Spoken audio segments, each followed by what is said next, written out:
I don't mean the whole court. I like talking like this shit.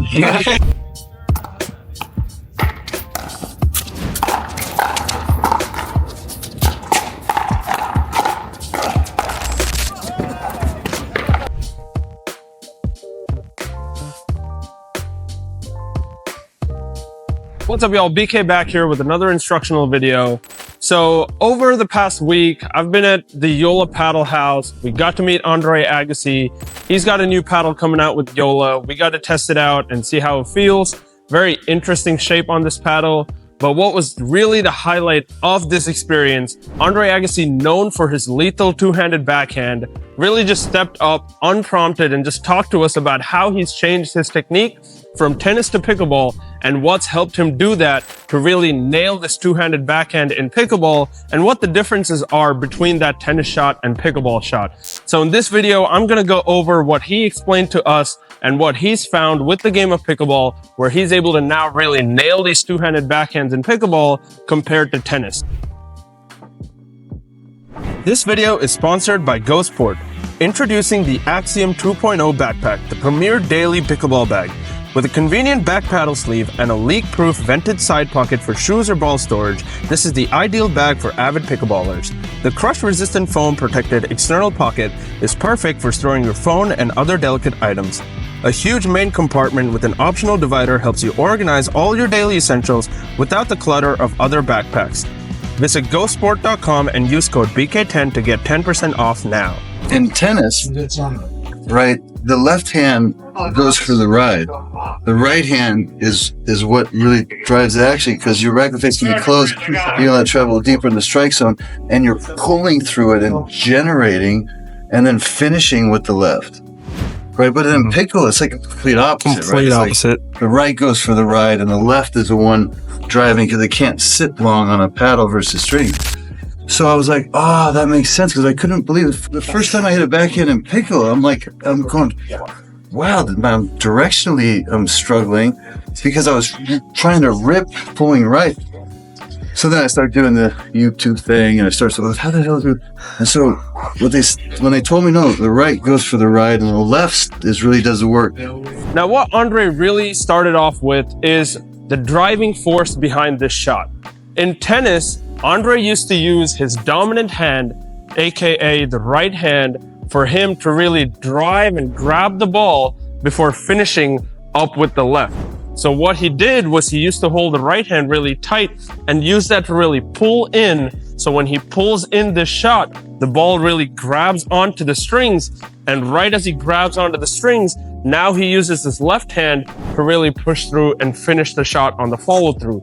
So this driving with the right is something that you see in tennis with a lot of powerful backhand hitters that like to really pull this paddle from way back with the right hand as the driving force to come in, grab the ball with the strings, and then pull through and finish with the left hand.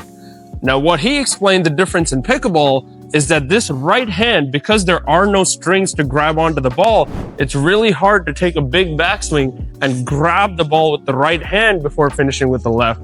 So the biggest difference that he found in pickleball is that he really had to let the left hand, also known as the non-dominant hand, to do the work.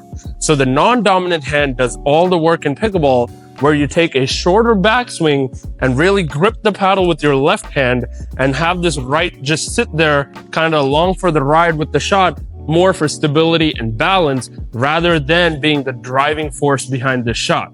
So what you're going to do is use the left hand almost like a non-dominant hand forehand, where you're going to just have this right hand nice and loose to allow the paddle to come through, make contact, and finish high with this two-handed backhand. So this is one of the biggest differences that we see from tennis to pickleball, where the non-dominant hand does most of the work in the two-handed backhand in pickleball compared to tennis. Now, what you're going to notice on this shot is, because there's not a big backswing, you don't want this paddle ever coming all the way back here. Because what happens when you take a big backswing on this shot is now the left arm, the left shoulder is really all the way back, which means you can't use your non-dominant hand to come forward. This is what really causes a lot of people to almost have to use the right to pull this arm across before you can use the left to hit the shot. If you take a big backswing, you're not going to get the juice to leverage on the shot with your non-dominant hand, which will cause that ball to lose a lot of direction and really make you mistime the ball. What you want to do instead is really shorten out this backswing, try to keep it close to that back leg without letting it get back here. So once it's here, now your shoulder is much more relaxed, and now the non-dominant hand can really be the driving force behind this shot. So take your backswing here, loosen out on this dominant hand, use the non-dominant hand as your primary shot mechanic driver, and now come through on the shot. If you are enjoying the content, please make sure to subscribe below. It does help us support the channel a lot. Almost 90% of viewers of this channel are not subscribed, so please make sure to hit that subscribe button and help support the channel so we can keep putting out more amazing content for y'all. They also told me this with the finger. Yep. And I'm like, okay. And I was like, no, not a problem. This feels great. I'm just driving. Backhand became a great shot right away. And then, but this state, I don't need to do that shit. Marty's like, what are you doing this? I was like, you know what you're doing? He says, you can't drop the head as much. Like if you want to roll it with your finger up here, man, you've played with a racket your whole life. Get this thing back to what you do. And I'm like, I can't wait to try it. And he's like, what's up with this thing? Like he was asking me about this finger. Like I was like, that's what they all told me. He's like, you have one of the best backhands ever. Like, why are you letting people tell you about that? So, I don't know. So I can't wait to try it because if I get that shit, if I get that, He's not a pickleball court. Yeah. No rules. If I get that thing down, like, I mean, that's like it's like a tool in the tool chest. That's odd. I mean, if anybody can do it, I would hope. Now, a little something that Agassi mentioned that he was experimenting with, something that Marty Fish taught him, was we all learned to have that finger on the back because it allows you to have a lot of stability on the shot and make sure that that paddle face doesn't twist too much in your hand. But Agassi in tennis is used to playing with the finger underneath the paddle or the racket face. So this is how tennis players hit their backhand, where they have both hands on the grip rather than a finger on the back here. But Marty Fish apparently told Agassi that Agassi has such a good two-handed backhand in tennis that he should continue to do the same thing in pickleball, especially at the kitchen, because bringing this finger down allows you to generate a lot more roll.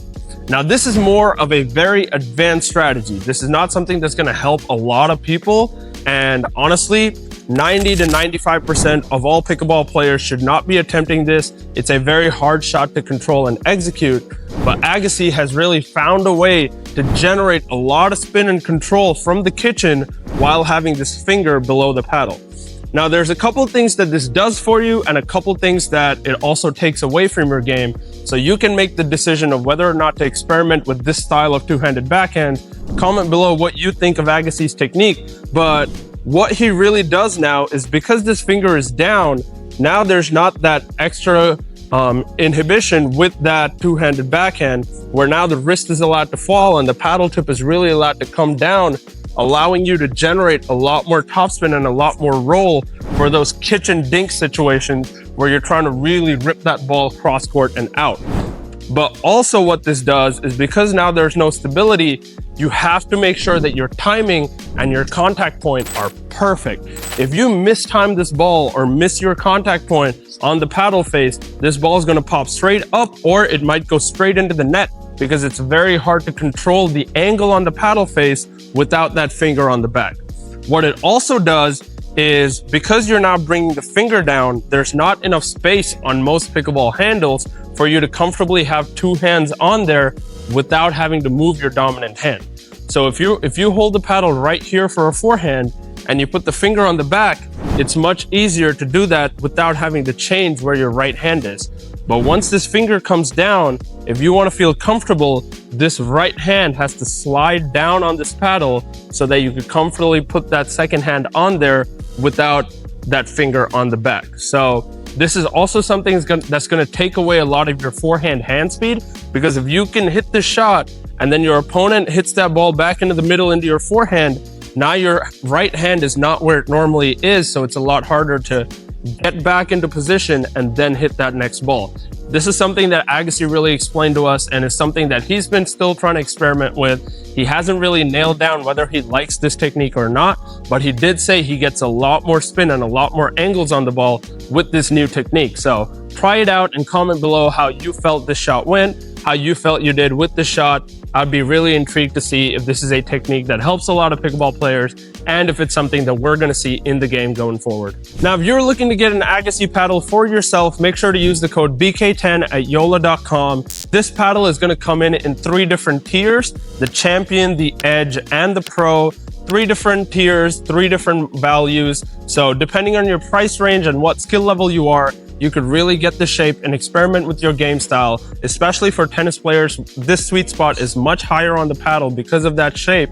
So it's something that's going to give you more of that feeling of hitting the ball with strings because of that flared top like we see in tennis rackets. So if you are a tennis player converting to pickleball, I would definitely recommend getting this Agassi Edge. It is a great paddle to start out with, under $100. And once you improve your skills and really want that next tier of paddle, then you can go get the Agassi Pro version.